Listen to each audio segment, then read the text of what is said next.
They said there was no hope left. The hospital's machines beeped in a cruel rhythm, each sound reminding the world that 2 little lives were slipping away. The CEO, a powerful woman who had built an empire with her bare hands, stood in helpless silence as doctors and specialists shook their heads. Her twin girls, delicate and frail, had been born with a rare condition. No treatment, no amount of money, and no influence could save them. Imagine the pain of a mother who could buy skyscrapers and companies but could not buy another breath for her daughters. If you're watching this, I want you to stay till the end, because what happened next will not only break your heart, it will restore your faith in miracles. And if this story touches you, don't forget to like the video and subscribe, because stories like this remind us that humanity is stronger than we think. The CEO had begged the best doctors across the world. She had flown in experts, tried secret therapies, and even offered her fortune for a solution. Yet every door closed. The twins grew weaker, their laughter fading into faint whispers. Her board members whispered that she had become distracted, her investors doubted her strength, but none of it mattered anymore. All she wanted was her girls' lives. In the quietest hours of the night, she held their tiny hands and whispered promises she knew she might never keep. She was known as the Iron Lady in the business world, but now she was just a broken mother, waiting for a miracle that never came. It was in this hopeless storm that an unexpected figure entered her life. A janitor, an ordinary man pushing a mop bucket down the hospital hallways, noticed her sitting there in tears. He wasn't dressed in expensive suits, he had no medical degree, no reputation, no power. His name was Daniel, a single father raising his own daughter after his wife's tragic passing.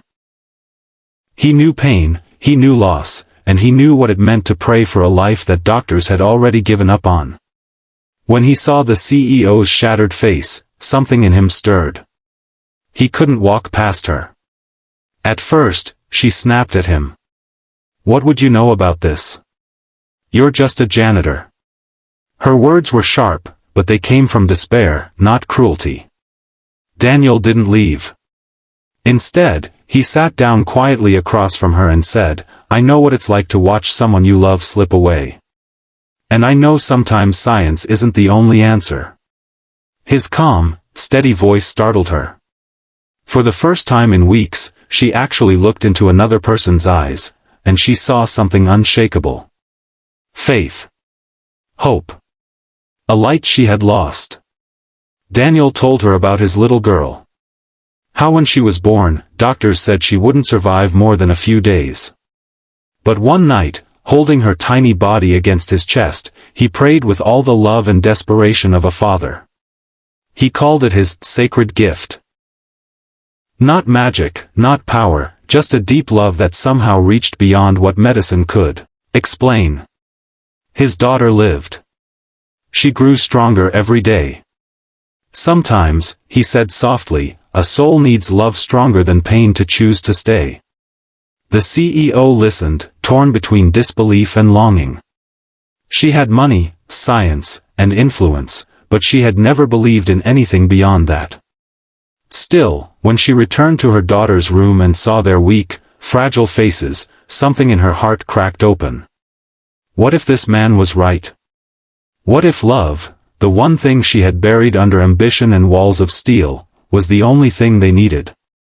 That night, Daniel stood beside her at the twins' bedside. He didn't chant or perform any ritual. He simply asked her to hold them close, press her heart against theirs, and pour out everything she had hidden inside, the mother's love she had kept quiet while chasing success. He whispered prayers, his hand resting gently on her shoulder, as she let the tears flow freely for the first time. She told her daughters how much she loved them, how sorry she was for not always being there, how she would trade everything she owned for one more smile from them.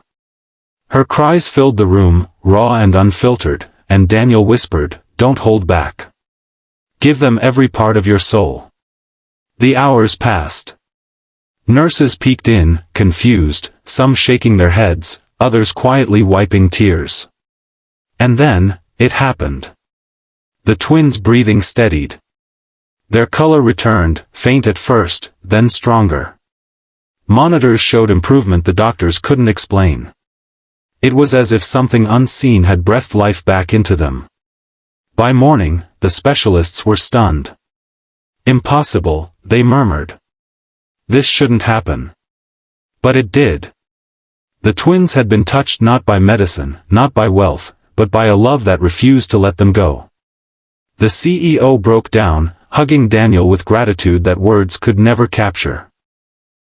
For the first time in her life, she realized that power and money meant nothing without love. She offered him riches, promotions, a life of luxury, but Daniel refused.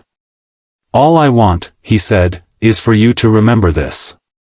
Never forget what saved your daughters. It wasn't me. It was your love." From that day forward, the CEO changed. She was still a leader, still powerful,